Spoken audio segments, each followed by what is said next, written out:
السلام عليكم ورحمة الله وبركاته. معاكم ناصر وفيديو جديد على قناة المتواضعة ناصر حكاية. بقالي كام يوم ما نزلتش فيديوهات على القناة، وده مش بس عشان كنت مشغول في الايفنت بتاع اليوتيوب، لكن بصراحة انا حاسس ان دعمكم الفترة الاخيرة ضعيف جدا.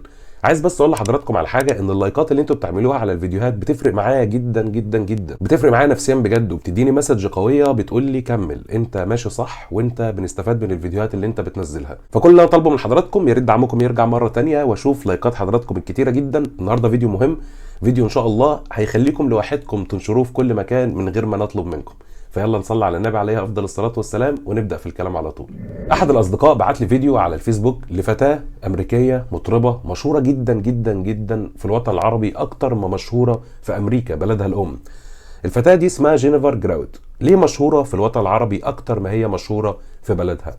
جينيفر جراوت ظهرت في احد برامج المواهب العربيه من حوالي 6 سنين تقريبا. طلعت جينيفر جراوت وكانت بتغني على المسرح اغاني عربيه بالعود.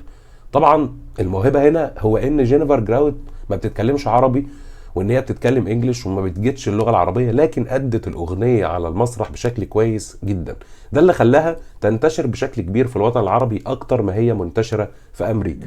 بعيد عنك حياتي عذاب، ما تبعدنيش بعيد عنك، ماليش غير الدموع أحباب، ما بعيش بعيد عنك. بعد كده جينيفر جراوت اختفت خلاص، الموضوع نام تاني بعد ما عمل ضجه كبيره في التوقيت ده، تقريبا كان في 2013. وبترجع جينيفر جراوت اليومين دول بحاجه غريبه جدا. جينيفر جراوت نزلت فيديو ليها على السوشيال ميديا وهي بتقرا ايه الكرسي. تعالوا نسمع كده جينيفر جراوت وهي بتقول ايه الكرسي ونرجع نكمل كلامنا مع بعض.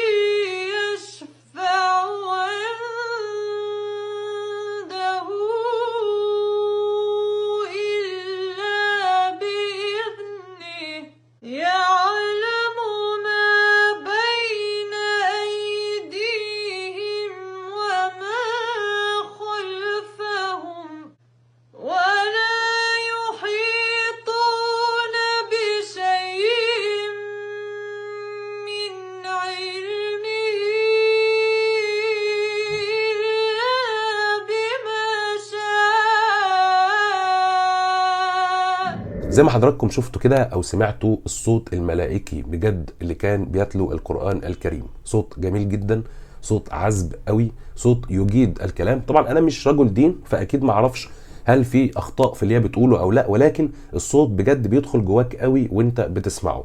عارف ان حضرتك ممكن وانت بتسمعها تقول يعني كان لازم تلبس حجاب، يعني كان لازم تعمل معرفش ايه. احنا ما بنتكلمش في الامور تقيلة قوي دي، احنا بنتكلم عادي كده، بنقول ان دي حاجة جميلة جدا ولفتة انسانية بجد خلتني ابقى مبسوط قوي وانا بتفرج على فيديو زي ده. حسسني بحاجة غريبة مش قادر اوصفها، اكيد حضراتكم يعني حسيتوها وانتوا بتتفرجوا على الفيديو. الفيديو ده بجد خلى جسمي اشعر. عايز اقول لحضرتك على حاجة برضو قبل ما تسأل وتقول طب هي ليه عملت الفيديو ده؟ هي كل هدفها ان هي تنتشر وتتشهر، لكن هي مش مسلمة ولا اي حاجة. انا عايز اقول لك ان جينيفر مسلمة بقالها حوالي 7 سنين ومتجوزة راجل عربي مغربي، وان اي حد بيطلع يغني بيتقال له في الاول عشان تتقن المقامات بتاعه الغنى لازم تتلو القرآن الكريم بشكل صحيح. اعتقد ان جينيفر لما قرت القرآن الكريم عشان تتقن الغناء العربي بشكل كويس، القرآن الكريم أثر فيها. معرفش ده اللي خلاها تسلم ولا حاجة تانية، ولكن لما أثر فيها لا تطلع قدام حضرتك في الفيديو ده وتتقن